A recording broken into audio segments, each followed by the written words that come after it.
the ancient land of Israel, a long drought began because the people had turned away from God.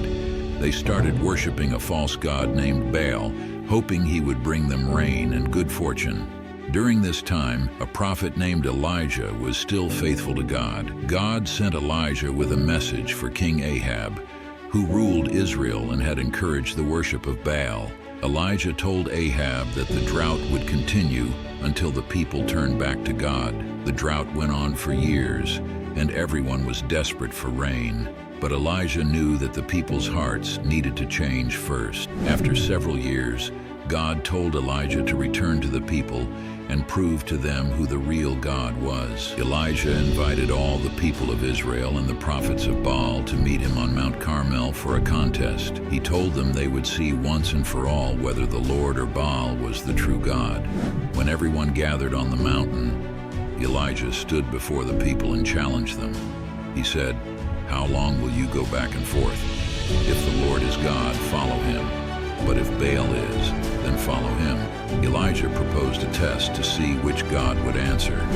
He and the 450 prophets of Baal would each prepare a sacrifice, but instead of lighting it themselves, they would pray, and whichever God answered by sending fire to burn the sacrifice would be the true God.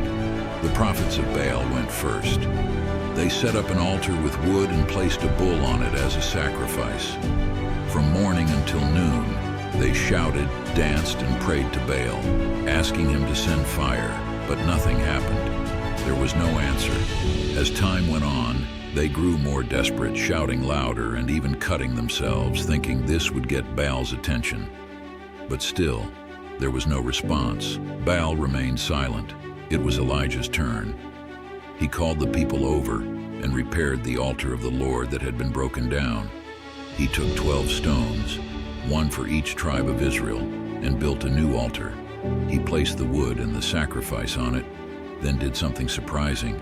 He asked people to pour water over the sacrifice and the wood not once, but 3 times until everything was soaked, and a trench around the altar was filled with water. This made it almost impossible to burn, showing that if fire came, it would truly be a miracle. Finally, Elijah prayed to God, asking him to show the people that he was the true God. Elijah wanted everyone to see that it wasn't Baal who had control, but the Lord alone. A mighty fire fell from the sky. It wasn't just any fire, it was powerful and all-consuming. The fire burned up the sacrifice, the wood, the stones, and even the water in the trench. Everything was gone in an instant. The people were stunned. They had never seen anything like this. They fell to the ground and shouted, "The Lord, He is God! The Lord, He is God!" They now knew that Baal was powerless and that only the God of Israel was real. After this powerful moment, God ended the drought, and rain finally came to the land. The people had learned that worshiping other gods was useless, and that the Lord alone was the one who could provide for them and bring rain. Through Elijah's bravery and faith, the people of Israel were reminded to trust in God alone.